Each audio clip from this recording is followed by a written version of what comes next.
Hello everybody, Dave Neal here, stand-up comic and host of Bachelorette Recap, a guy's review, Katie Thurston's season, week 3 coming up Monday night. We'll have a live stream today, 4 p.m. Pacific Standard Time, where we preview it, listen to your voicemails, just have a general conversation regarding Bachelor Nation, and of course, the Bachelor Nation news that is still the top of the news cycle is Chris Harrison, and as you see by this title, how Chris Harrison was iced out of the Bachelor franchise. Let's talk about it. We'll play the Good Morning America interview that might have sealed his fate, which turned out to be an 8-figure settlement thanks to power attorney Brian Friedman and the work that he did to help negotiate a large, one of the biggest ever payments for a employee in the entertainment world. If you like this content, please make sure to hit the subscribe button, give it a like.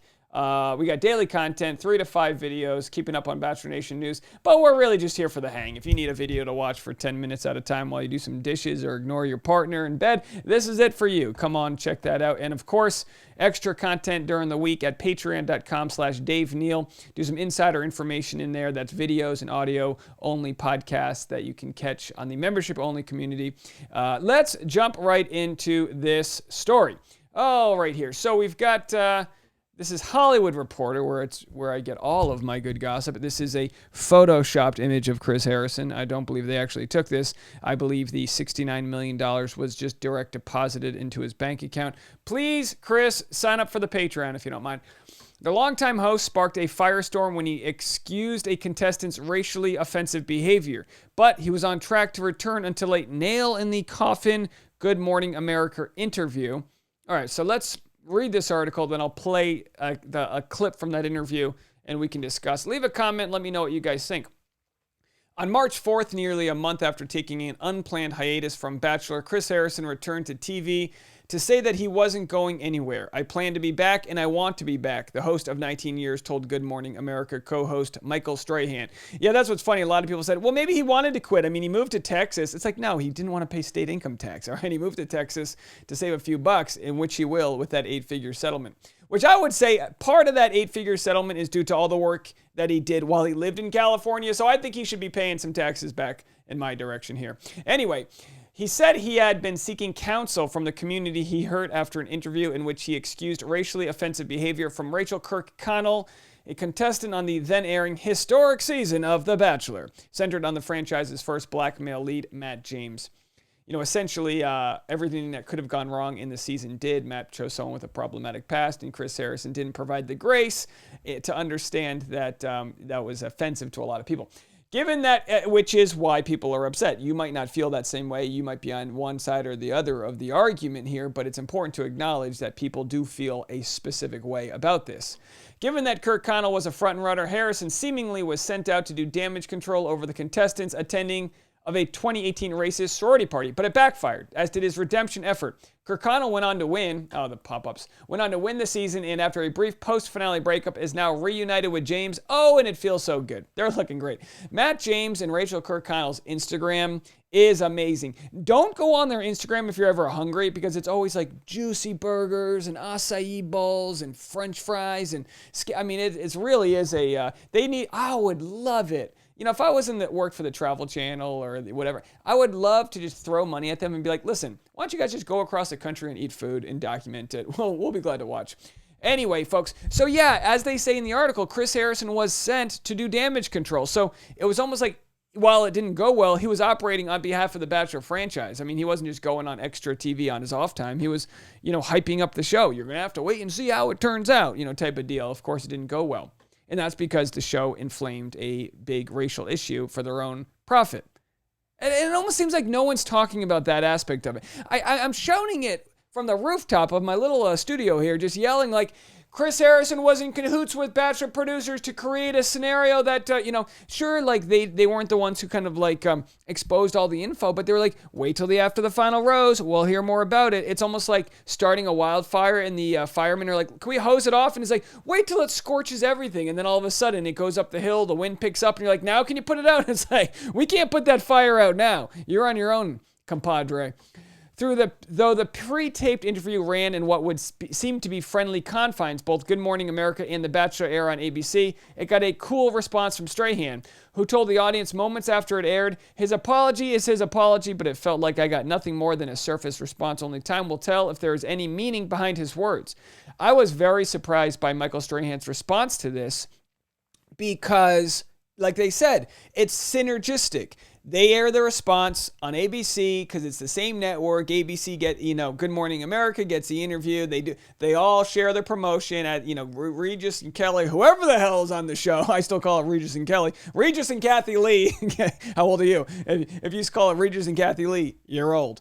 They get the interview and it goes in this and that. Now the question is, and I'm not doubting Michael Strahan's true feelings here, but the question is, was he feeling the pressure from a society that didn't want him to accept Chris Harrison's apology? Was that the same pressure that Matt James said he felt in the After the Final Rose to not take Rachel Kirkconnell back?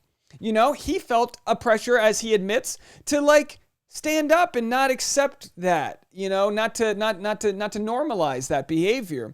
And one can only wonder what was going on behind the scenes. I don't think we'll ever know. But, it's important to sort of sniff some BS when you see it. Now, I'm not saying Michael Strahan's response was BS. I'm saying he's got his own really kind of gross paper trail of his own issues. So by taking the moral high ground and being like, well, I just don't know if I accept his apology, everyone, if you Google him, you go, whoa, the court documents of his own domestic issues, you go, whoa, like this, what kind of PR does he have if he still has a job? You know what I mean? To quote Chris Harrison, who are you? You know what I mean?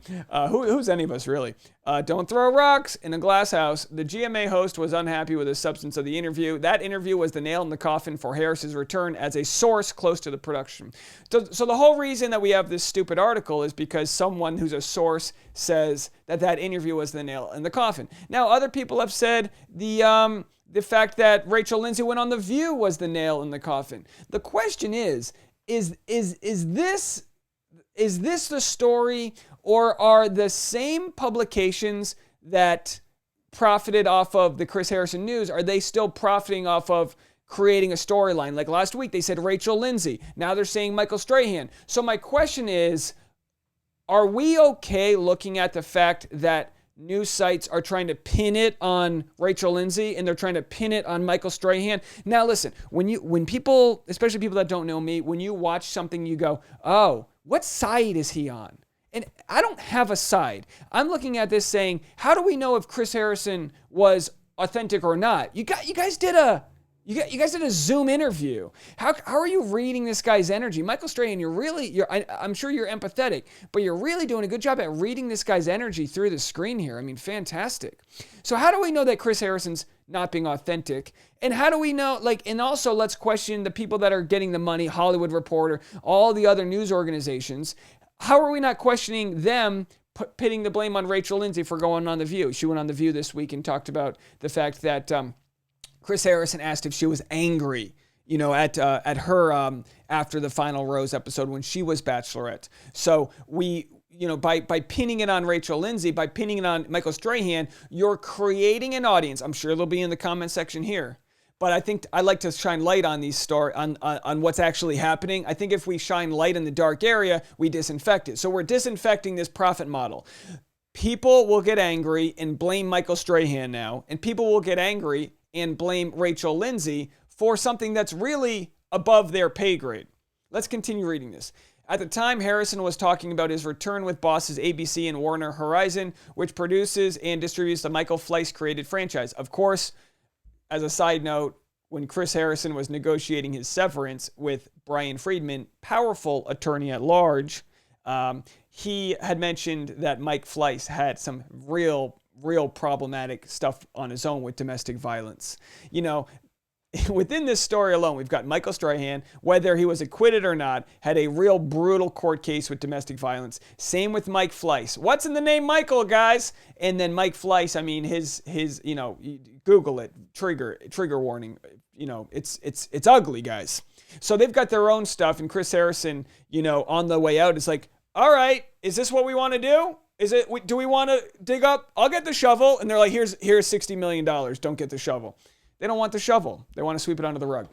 So while there had been no public show of support for Harrison from the network or the show's producers, the decision makers were privately telling the face of their franchise they wanted him back and that he should remain patient, says a show insider. I question if they said the same thing to Rachel Kirkconnell when they didn't want her to talk about her racially insensitive past. No, don't mention anything. It'll die down. Wait till after the final rose. We'll talk about it then. And then eventually Rachel Kirkconnell goes, enough is enough. And you have people like Rachel Lindsay and other people in the franchise that are saying, look, the producers don't have a contract that says you can't talk. Well, maybe not, but maybe they'll say, we'll blacklist you from the franchise. You'll never work again in Hollywood. We'll do X, Y, and Z. And I do not put it past them to say that happened. So finally, Rachel Kirkconnell sits down, turns on her Instagram story, and offers the best 8-minute apology that anybody in Bachelor Nation has given in the last several years, including Hannah Brown, Chris Harrison's 3 apologies, and all the other issues of apology. Taylor Nolan, I mean, she crushed Taylor Nolan's apology. Demi Burnett's was actually pretty good because she was very authentic, and she was like, I'm a piece of crap, and I need to do better, to complete ownership over things. The wheels of change were already in motion. On March 12th, franchise stars Tayshia Adams and Kaitlyn Bristowe are announced as Harrison's replacement on season 17 of The Bachelorette, starring Katie Thurston. In a joint statement, ABC Entertainment and Warner called the pair mentors as they were saving the Host label should Harrison return, per the production source. Oh my gosh! I called this. Not to pat myself on the back here, but I absolutely called this. They were calling Tayshia and Kaitlyn mentors because they didn't want to give away the Host title in case Chris Harrison was coming back. Because, of course, in post-production, when it says Kaitlyn and Tayshia, they can just add in co-host or whatever. It wasn't right away that they were calling them the co-host. Words are important. This is why we talk about the very specific and powerful distinction between co-hosts and mentors. So Chris Harrison was 2-timed. And look, we can be mad at Chris Harrison for the way he dealt with things. We can say we wish he went on different podcasts and talked about things. But in his ear, he was being told by the producers, you have the job, stay quiet, just wait it out. Bad advice. Chris Harrison, from the moment this happened, he took to Instagram twice. He should have gone on the Higher Learning podcast if they would have had him. He should have gone on any podcast willing to listen to say, I want to do better. I want to ask stupid questions. I want to ask why it's wrong for me to ask Rachel Lindsay if she's angry. Ask dumb questions.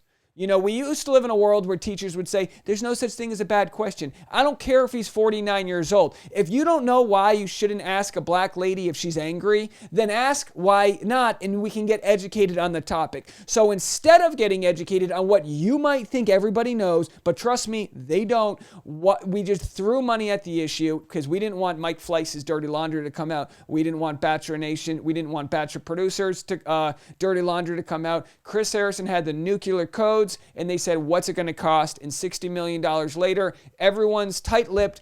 The country doesn't move forward. We don't get to learn and grow. Chris Harrison's platform with the Bachelor producers is severed. So everyone that was trusting in Chris Harrison now sees him as a martyr and sees him as a product of cancel culture versus a product of council culture. And this is the problem. And everything else, we can place blame at Michael Strahan or Rachel Lindsay or wherever the hell you want. Bachelor producers got away with one here. They were able to silence it, and we're left not getting any resolution. And that's the truth here. Days later, the Gersh rep Harrison retained Brian Friedman, powerful attorney. The power attorney who has secured a sizable, it's true. You're not allowed to say Brian Friedman without saying power attorney after. Try it. Just say it. Brian Friedman, power attorney, who had seized a sizable exit package for Gabrielle Union amid her dispute with NBC. Chris hired Brian Friedman, powerful attorney, when he realized they didn't have his back. They kept saying, you're our guy, we're going to protect you, but they never said a word to defend him after one messy interview in 19 years. Sources say that in the days leading up to the Bachelor premiere, leaks in the press about Harrison's negotiations and replacement host for summer spinoff Bachelor in Paradise signaled that the rift between the star and producers became untenable. Both sides had the intention of Chris returning, and he was putting in the work in order to make that happen. And then it suddenly took a turn. He was iced out. This show insider says, iced out. That's the term, folks. Iced out. Harrison instead walked away with a settlement deadline reported on June 9th, a mid-range 8-figure payout, but a source says that number is inflated, although the actual amount was still sizable. Oh, come on. What guy's going to lie about the size? Hey, folks, honey, it was $60 million. It was really 20. All right. It's not the size that matters with your payment settlement. I don't know. It's how you use the... okay. Jeremiah Reynolds, an entertainment litigator who represents Sharon Osbourne in her exit from CBS's The Talk, doubts the producers and network had any grounds to fire him, even assuming his deal contained a morals clause. I can't imagine any contract currently drafted that would allow his termination over his conduct. Harrison's comments weren't beyond the pale. Yeah, he didn't pull a Kramer and go on stage and start throwing out like haymakers and N-words. No, he was rude.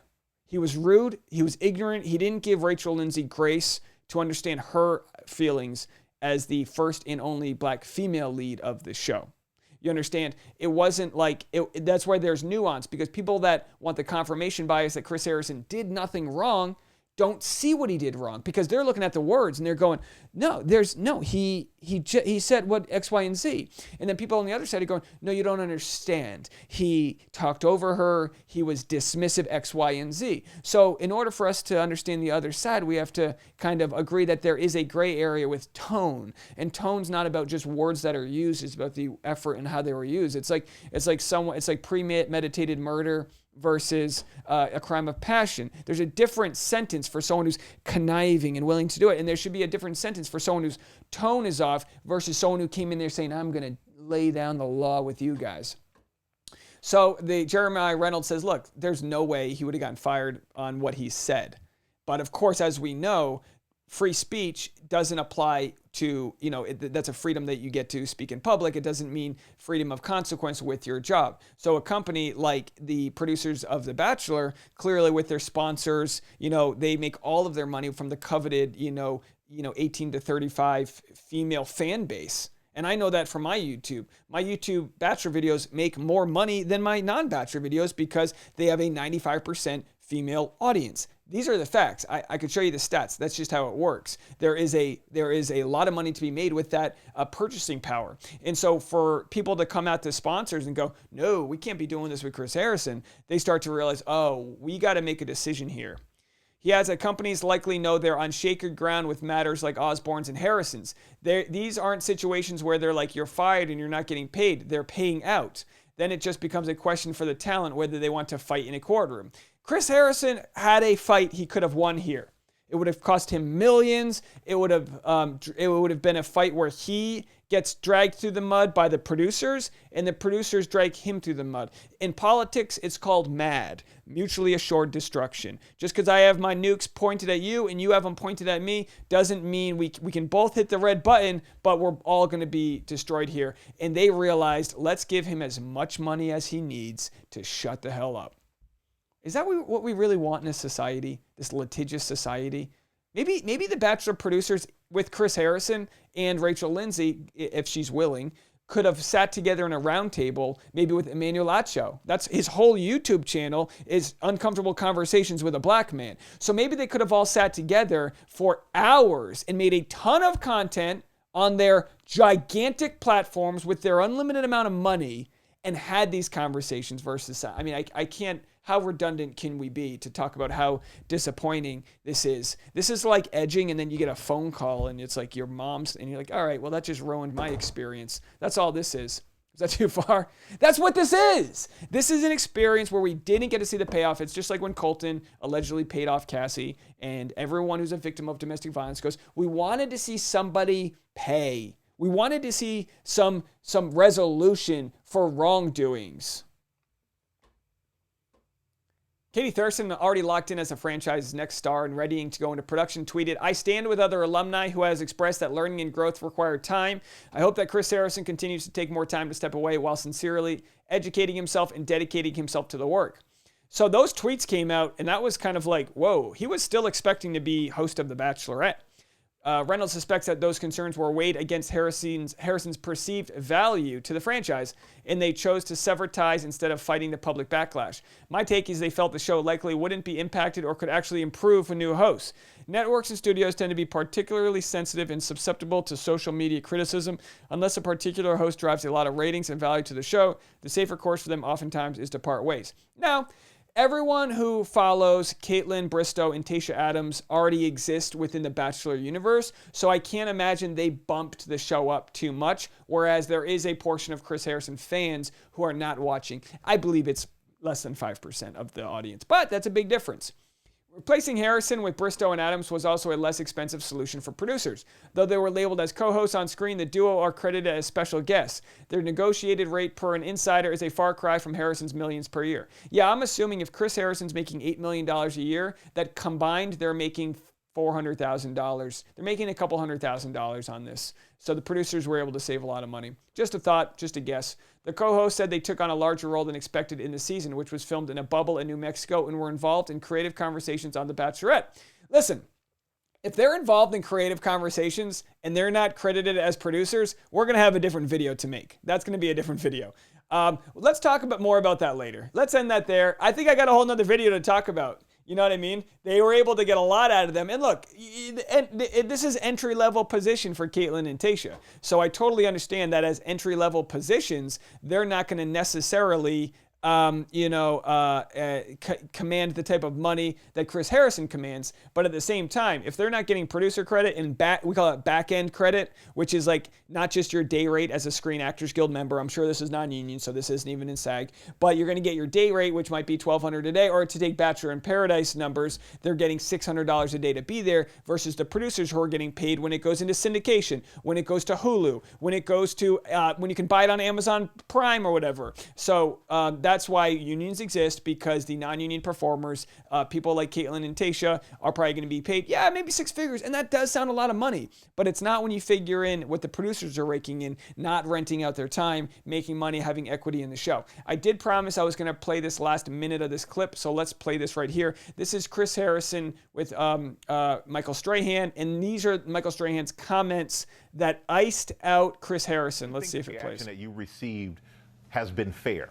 I am not a victim here. I made a mistake, and I own that. Racism, oppression, these are big dynamic problems, and they take serious work, and I am committed to that work. Harrison says he's been working closely with a, quote, race educator and strategist, along with faith leaders and scholars like Dr. Michael Eric Dyson. But Dr. Dyson often talks to me about counsel, not cancel.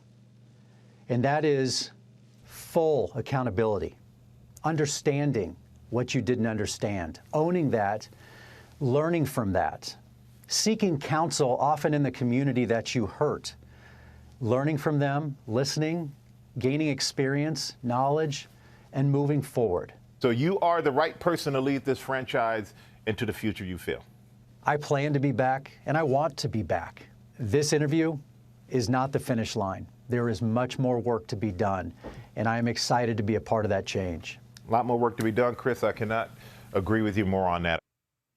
And you guys know his apology is his apology, but it felt like it got nothing more than a surface response on any of this. And obviously, he's the man who wants to clearly stay on the show, but only time will tell if there is any meaning behind his words. So here's an issue with news, and I'll just end on this. Hold on a second here. My legacy's not. The first half of that conversation, the conversation between Chris Harrison and Michael Strahan, was news. The second Chris Harrison's interview was over and he shares his opinion, it becomes opinion. That's the difference between PBS News and Fox News. Fox News, for the most part, Tucker Carlson is an opinion. It's somebody's opinion based on events that happened. And that exists on CNN, and it's not. I'm not saying this in the right versus left, but the point is that our world, we have to grapple with this idea that we've got news and then we've got someone's opinion about the news. Is it Michael Strahan? And again, this is a question you guys can answer. Is it Michael Strahan's job to tell us how to feel about Chris Harrison, or is it his job to interview Chris Harrison and let us decipher it? That's a question we'll have to cope with everything we get with all the news.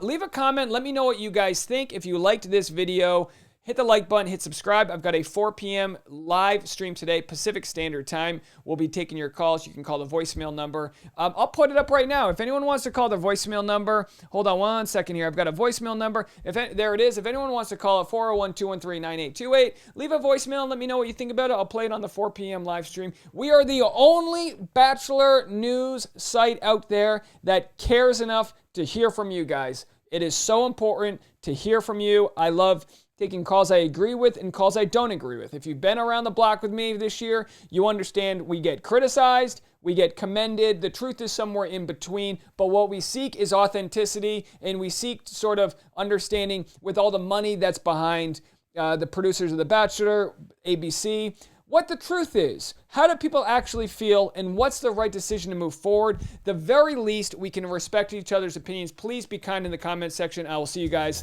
later on today. Bye now.